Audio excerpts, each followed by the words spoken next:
I want to thank you very much for tuning in. And today we have a very special guest. His name is Jack Canfield. He is the author of the new bestseller, The Success Principles, How to Get From Where You Are to Where You Want to Be. And he is the co-creator of the phenomenal series, Chicken Soup for the Soul.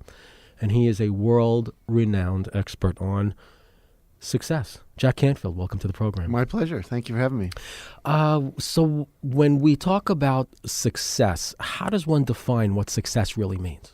I think everyone has to define it individually for themselves. For some people, success might be making $1 million. For someone else, it might be being an artist whose artwork is collected. For someone else, it might be having their own radio show. For someone else, it might be living in the woods in a little A-frame all by themselves, being left alone so they can read and write. So there's no one definition of success. The way I define it is being able to do what you want to do when you want to do it. So if a person is sitting down to define success for them, it can actually change. It's a fluid process. It doesn't mean you have to hold on to what you wanted yesterday.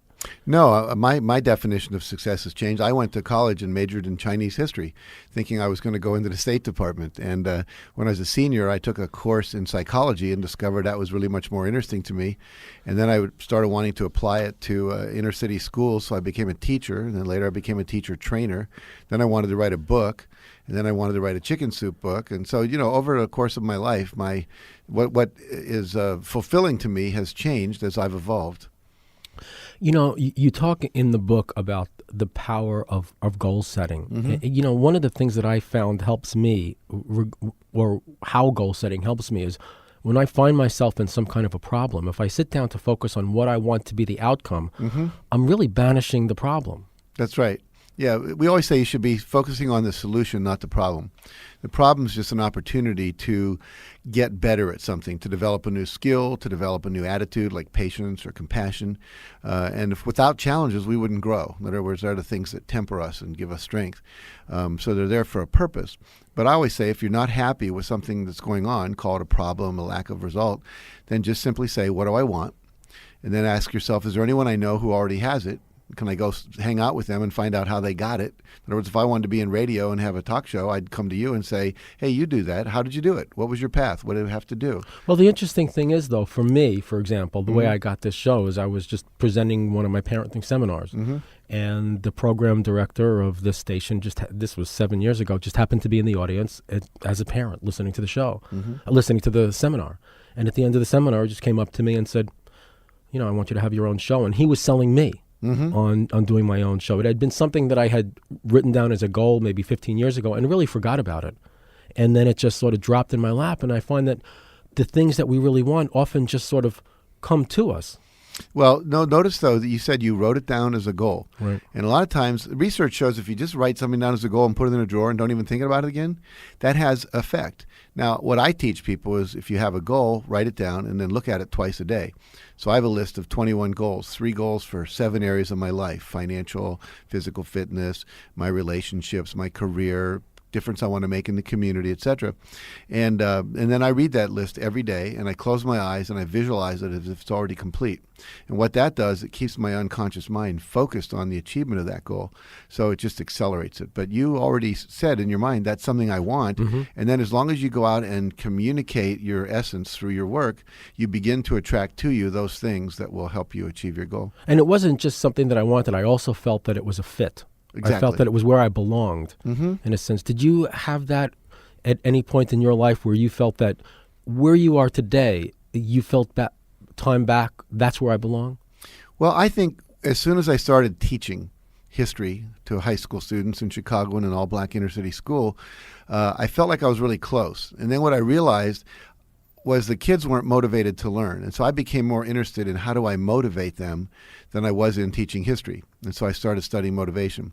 And when I started learning about self-esteem, motivation, clarifying values, that's when I felt like I'd landed into what was my true work. Let's talk for a moment about motivation. Mm-hmm. And I understand you used to teach parenting classes as well. What mistake do you think parents make when they try to motivate their kids?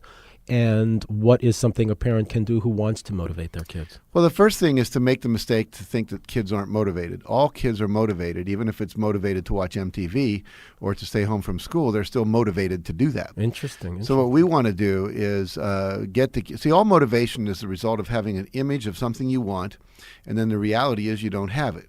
And so if I can increase the dynamic tension between those two, I'm motivated to then take action to get the thing I want. I'll give you a good example everyone can relate to. Imagine you go and you test drive a brand new car at the dealership.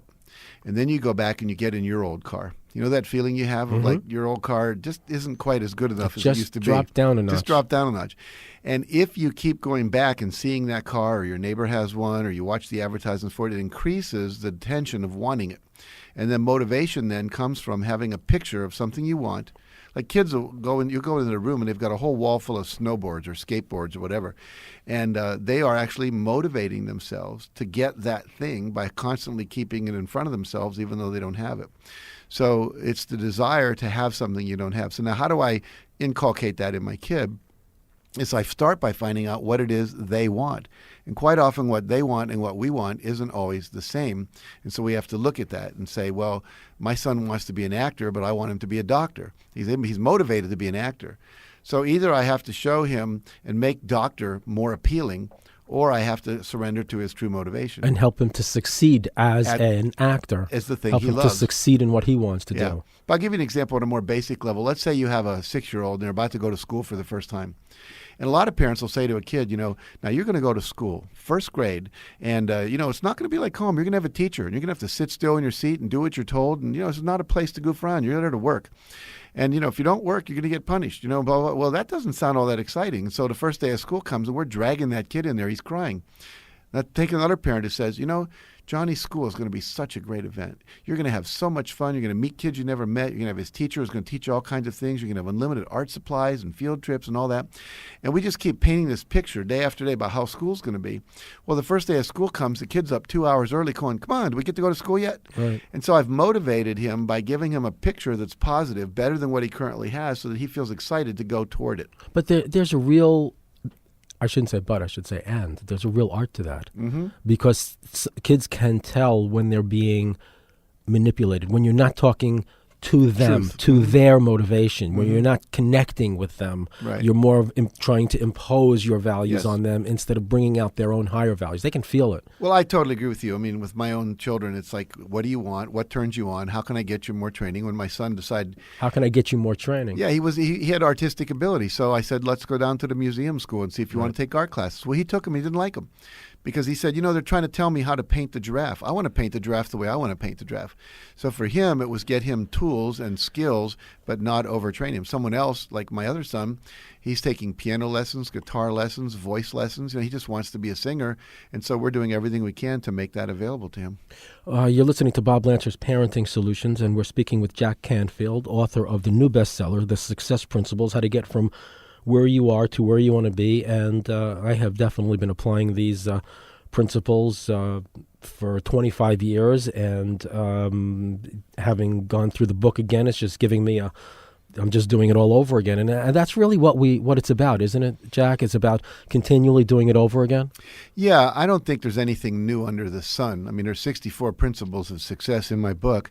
I interviewed over 50 highly successful people, from a Nashville songwriter who writes for Reba McEntire to the vice president of the Orlando Magic basketball team to a multi-millionaire who's worth $750 million. The point being that these principles are universal. I mean, Socrates and Aristotle and Plato were talking about these things back in ancient Greece and Rome.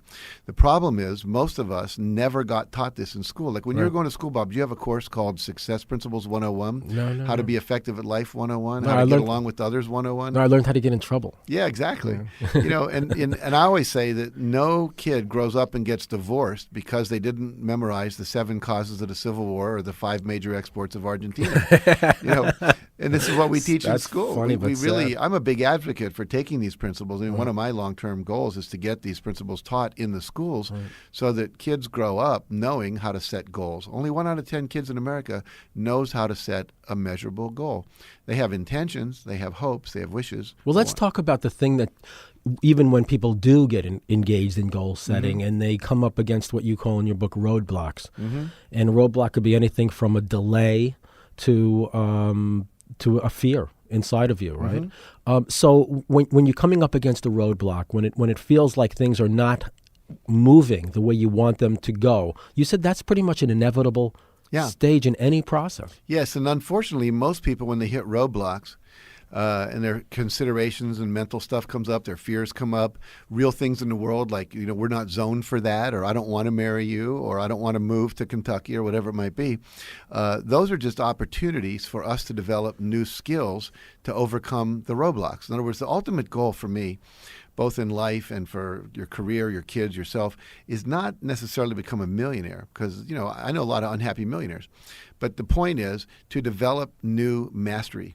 And if you set a goal to become a millionaire, you're going to have to learn a lot of new skills, network with different people, learn how to enroll people, et cetera, in your vision. And that's going to make you a better person. If you set a goal to act in a play in New York, there's a lot of things you're going to have to overcome. And you may lose all your money and you may not get picked for the next play, but who you've become can never be taken away from you. So I say set goals that are large enough so that in the process of achieving them, you become someone worth being. Let's talk to those people out there right now who are feeling really oppressed by their circumstances. They're looking at their lives and they're feeling like they bet on a horse and it's running the wrong way. What would you say to those folks right now? All that you can ever do anytime. It's like a GPS system in a car, global positioning satellite thing. All it wants to know is where you are, and the satellites tell it that, and then you push in your destination, and then it draws a roadmap for you. And it never blames you for where you are. It doesn't ask you why you want to go, where you want to go. It simply says, here's the map.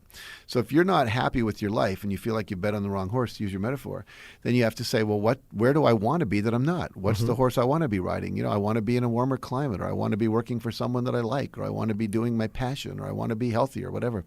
And then all you can ever do is say, how do I get there? What's the roadblocks? What's the steps? What's the road path? And sometimes it's a really tiny little step, and that step leads you right into a wall.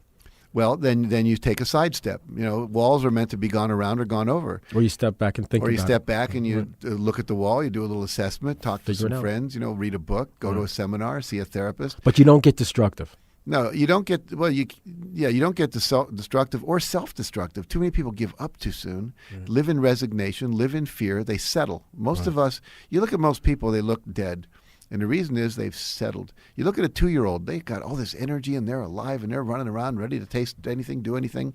And yet by the time some of them are 18 and 19, you see this glazed over look. What happened to the little kid inside? They gave up their passion. Let me ask you this. And I've asked this of other very successful people on the show. There are certain challenges that you face when you're coming up against roadblocks. But there are also challenges you face when sort of the goose that lays the golden egg is dropped in your lap and you find yourself successful. There's a lot of opportunities to make mistakes. There are a lot of temptations. Yes. So, number one, what do you feel has been more challenging for you, the way there or being there? Let's just start with that one. Well, I think for me, the way there was more challenging because by the time I got there, I was in my 40s and I had developed myself a lot. Now, if you're a 19-year-old basketball star and all of a sudden you got a $3 million contract, I always say that all money does is amplify who you are. If you're a jerk, you can be a really big jerk. If you're a nice guy, you can be really philanthropic and be a nice guy. If you're someone who is confused, you can be confused and make a lot of really big mistakes, So basically, for me, I had to overcome my shyness. I had to overcome my fear of rejection. I had to overcome some laziness. I wanted to just hang out and read and watch TV. And, one of the things I teach parents, by the way, is, most kids are watching 6 hours of television a day in America or playing video games 6 hours a day or computer games. And my mentor taught me if you just cut out 1 hour and read, That's 365 days a year divided by a 40-hour work week. That's 9 additional weeks of time that's productive. And so I want to teach my kids. We have a TV budget. They get so many hours a week, and they can figure out how they want to spend it. And after that, they got to be doing more productive things. I think one of the greatest things we can teach a child or instill in a child is the understanding that each moment is an opportunity to develop yourself to your full potential, so you have more to give to the world, and the more you give, the more you receive. That's true. When you talk to people who have achieved quite a lot, are there some themes that come through for you of adversity that they faced and how they dealt with the adversity?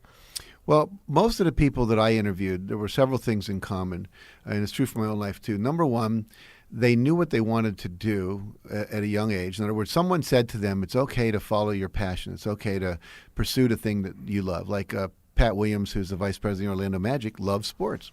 So his father encouraged him. He collected baseball cards. He wrote the sports page for his high school newspaper. He took him to baseball games. His father encouraged him rather than discouraged him. That's right. He said, look, if this is what you love, see, if you figure out what you love, there's always a way to make a living at it. I mean, some people just love to talk. Well, here you are. You're making a living at it. You give seminars. You're on the radio. So do I. My books are just talking on paper. And some other people love to play sports. Well, Tiger Woods become a multimillionaire playing golf. Someone else loves to cook, so they end up with a restaurant, or Emerald on TV, whatever. So I think the main thing that I want to give my children is the idea of two things. One, that you already know what you need to know. It's inside you. You don't have to look outside. You can trust your own intuition, learn to trust your own judgments. You're going to make mistakes, but you'll learn, what works and what doesn't. Trust yourself. Secondly, follow your heart. Do the things that make you happy. See, I think joy is an internal guidance system. It tells you you're on track.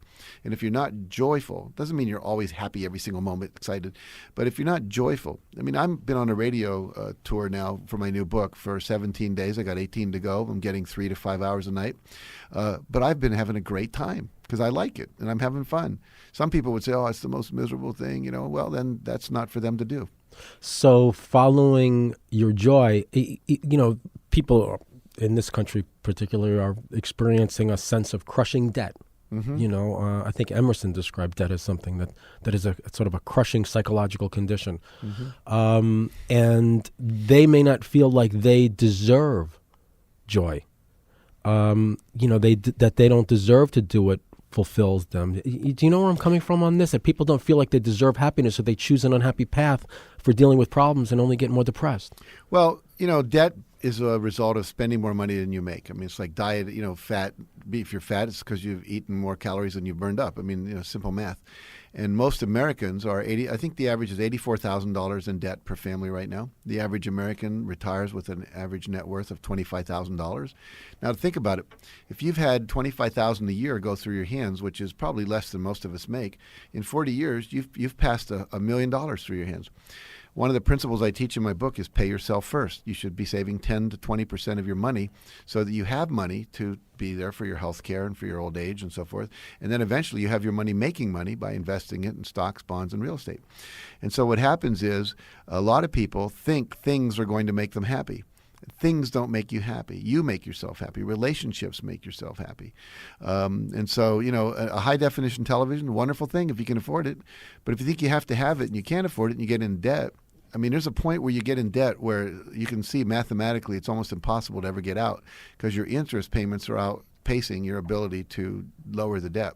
And so you have to, if you're in debt, then, read a book, get a counselor. There's a number of books about getting out of debt.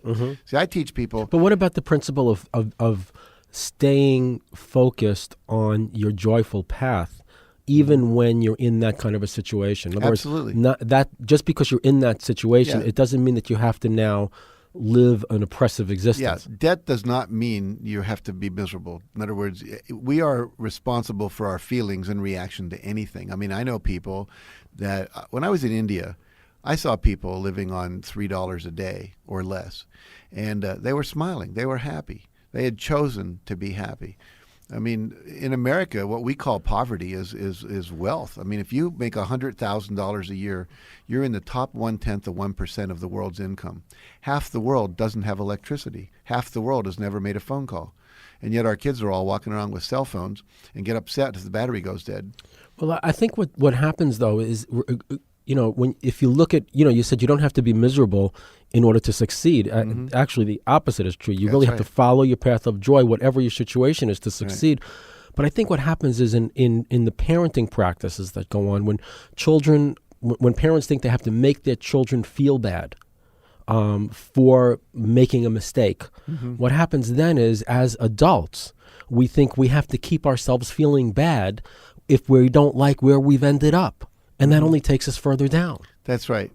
Now, feeling bad is only an indication that what you're doing isn't working. So then it's called experiment, try other things. So even if you're in debt, you have a right to feel happy. Absolutely. Absolutely. Where is it written that debt is makes you a bad person? It just means that you're someone that has debt. We just have a couple of minutes. And you're listening to Bob Lance's Parenting Solutions. We're talking to best-selling author Jack Canfield about his new book, The Success Principles. Is there a principle that you'd like to share with people right now that's sort of in your top of your head right now, and you want to just bring it out? Well, I've got 64 principles in the books. I don't think any one principle is enough. You have to have them all. But I think the main thing we want to do with our kids is love them. See, self-esteem, which I want everyone to have, is the result of feeling lovable and capable. So if you love me no matter what, you unconditionally love me. That means no conditions. If I could screw up at school, I could get in trouble, I could get pregnant, whatever, you're still going to love me. You may not approve of my behavior, but you're not going to withdraw your love. You're not going to make me feel guilty. And the second thing is to constantly assist me to get more capable, which means, give me more opportunities to learn and fail and grow. Appreciate me when I focus on the successes, appreciate me, give me positive feedback. I always tell parents you should have 2 pictures in every kid's room. One of them doing something they do well, like there they are in their baseball uniform, or there they are singing up on the stage, and one with you as the parents or the family all looking happy. So every night before they go to bed, they look over and they say, wow, I'm loved and I'm capable. And if you keep expanding that sense of lovable and capable, you include them, you involve them, you take their feelings seriously, you don't poo-poo them, you do everything you can to help them meet what their goals are. And hug them. I think hugs are real important. We have 3 ways of letting us know we're loved. I tell you, it's verbal. I hug you, it's physical. And I show you by doing things with you and taking you out for dinner and being there when I say I will and keeping my agreements with you. When we do those 3 things, kids are pretty resilient. They will grow. Well, Jack Canfield, best-selling author of The Success Principles, How to Get From Where You Are to Where You Want to Be. I want to thank you so much for sharing your wisdom and some of your life with us here on the radio today. Is there a contact for your material? Yeah, people can go to the successprinciples.com. That's plural, Success Principles, thesuccessprinciples.com. And everything that I do and all my books and tapes and audio programs and all this, there are a lot of free downloads for both parents and people just wanting to make your career work. They're all there. You can go to thesuccessprinciples.com.